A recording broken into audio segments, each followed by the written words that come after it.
ধর্ষণ করে খুন নয়, খুন করে তারপর ধর্ষণ। কীর্তিমান সঞ্জয় দফায় দফায় জেরা, আর সেই জেরায় একের পর এক চাঞ্চল্যকর তথ্য। খুন করে ধর্ষণ করা হয়েছে চিকিৎসক পড়ুয়াকে। জেরায় শিকার অমিত রয়েছে, সরাসরি অমিতের কাছে জানবো। অমিত, এতক্ষণ আমরা জানছিলাম যে ধর্ষণ করে খুন করা হয়েছে, আর এই মুহূর্তের ব্রেকিং নিউজ, বিগ ব্রেকিং, যে খুন করে ধর্ষণ। একেবারে যে তথ্য এই মুহূর্তে সামনে এসছে বা পুলিশের হাতে এসছে, তাতে জেরায় যে স্বীকারোক্তি পাওয়া যাচ্ছে, এই সঞ্জয় যারা পুলিশকে জানাচ্ছে যে খুন করার পর তিনি ধর্ষণ করেছিলেন। অর্থাৎ কতটা নৃশংস। প্রথমে মারধর করা হলো, মারধর করার পরে তাকে গলা টিপে শ্বাসরোধ করে খুন করা হলো, এবং খুন করার পর মৃতদেহের সাথে মৃতদেহকে ধর্ষণ করা হলো। অর্থাৎ তিনি যে অপরাধ করেছেন, খুন তারপরে ধর্ষণ, এই ইন্ডিকেট এই এমন তথ্য কিন্তু উঠে আসছে। স্বাভাবিকভাবেই এই এমনই চাঞ্চল্যকর তথ্য কিন্তু পুলিশের হাতে এসছে, এবং পুরো বিষয়টা কিন্তু খতিয়ে দেখা হচ্ছে, এক্সামিন করা হচ্ছে। কারণ ইতিমধ্যে ময়নাতদন্ত হয়ে গেছে। ময়নাতদন্তের যে রিপোর্ট, পূর্ণাঙ্গ রিপোর্ট, সেই রিপোর্টে সেক্সুয়াল অ্যাসল্টের কিন্তু ইন্ডিকেশন ছিল। সেক্ষেত্রে পূর্ণাঙ্গ রিপোর্ট এলে আরও স্পষ্ট হবে। কারণ সঞ্জয় যে বয়ান এই মুহূর্তে পুলিশকে দিয়েছে, বা সঞ্জয়কে জেরায় যে তথ্য উঠে আসছে যে খুন করার পরে ধর্ষণ করেছে, এমনই চাঞ্চল্যকর তথ্য কিন্তু উঠে আসছে পুলিশের হাতে। সমস্তটাই খতিয়ে দেখা হচ্ছে পুলিশের তরফে। কারণ আমরা পরপর যে ঘটনাগুলো ঘটছে, যেভাবে তার শরীরে একাধিক injury mark, external injury, internal injury, বিভিন্ন জায়গায় হাতে, পায়ের গোড়ালিতে, নাকে, যে সমস্ত জায়গাতে ইনজুরির তথ্য উঠে এসেছিল, এরপরে যে তথ্য উঠে আসছে শ্বাসরোধ করে খুন, অর্থাৎ তার কলার বোন ভাঙা অবস্থায় পাওয়া যায়। এরপরে তথ্য উঠে এলো খুনের পর ধর্ষণ করা হয়েছে।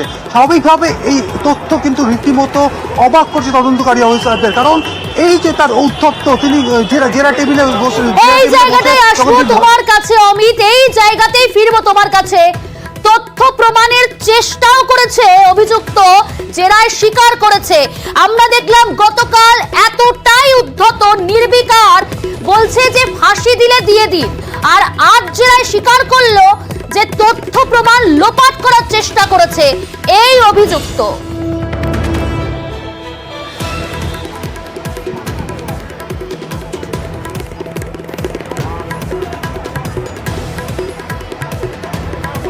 অমিত, শোনা যাচ্ছে? একেবারে দেখো, তথ্য প্রমাণ লোপাটেরও কিন্তু অভিযোগ আসছে এই অভিযুক্তর বিরুদ্ধে। ঘটনার পর, অর্থাৎ মারধর করা, খুন করা, ধর্ষণ করা, এবং সেখান থেকে বেরিয়ে এসে তার শরীরে, তার পরনে যে টি শার্ট এবং বারমুডা এবং যে জুতো ছিল, তাতে রক্ত ছিটিয়ে পড়ে। সেই রক্তের দাগ ধুয়ে ফেলা হয় টি শার্ট এবং বারমুডা এবং জুতো থেকে। এই তথ্য কিন্তু এই মুহূর্তে পুলিশের হাতে এসছে। ইতিমধ্যেই তার পরনে থাকা টি শার্ট, বারমুডা এবং তিনি যে জুতো পরেছিলেন, সমস্তটা কিন্তু বাজেয়াপ্ত করা হয়েছে। সমস্তটা কিন্তু ফরেনসিক পরীক্ষা করা হবে। তবে যে তথ্য উঠে আসছে যে ঘটনা ঘটানোর পরে তিনি যখন আরজিকর এমার্জেন্সি বিভাগের ওপর থেকে নিচে নেমে আসেন, তারপরে তথ্য প্রমাণ লোপাটের জন্য তার পরনে থাকা টি শার্ট, বারমুড এবং জুতো ধুয়ে ফেলে। স্বাভাবিক এই জায়গা থেকেই আবারও অভিযুক্তের দিকেই কিন্তু আঙুল উঠছে সরাসরি, যে তথ্য প্রমাণ লোপাটেরও কিন্তু চেষ্টা করছে। কারণ সে যখন বুঝতে পারছে যে মারধর করা হয়, খুন করা হয়, খুনের পর ধর্ষণ করা হয়, এবং এই যে পুরো যে কর্মকাণ্ড, যে অপরাধ তিনি সংগঠিত করেছেন, যে অপরাধ তিনি করেছেন, তার ফলে সেখানে যে ব্লাড স্টেন বা রক্তের ছিটে ফোটা যে পড়েছে, কারণ আশেপাশে ব্লাড স্টেন পাওয়া গিয়েছিল এবং তার গায়েও রক্ত ছিটিয়ে পড়ে। সেই সমস্ত রক্ত তার টি শার্টে বা বারমুডাতে বা জুতোতে পড়েছিল, সমস্ত কিছু ধুয়ে ফেলা হয় তথ্য প্রমাণ লোপাটের জন্য। বেশ, একের পর এক চাঞ্চল্যকর তথ্য সামনে আসছে।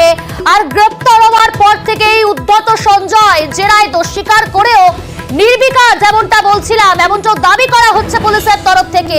গ্রেপ্তার করা হয়েছে ব্লুটুথ হেডফোনের সূত্র ধরেই। জালে এসেছে এই সিভিক ভলেন্টিয়ার, তাকে 14 দিন পুলিশ হেফাজতে রাখার নির্দেশ। দফায় দফায় জেরা এবং জেরায় একের পর এক চাঞ্চল্যকর তথ্য।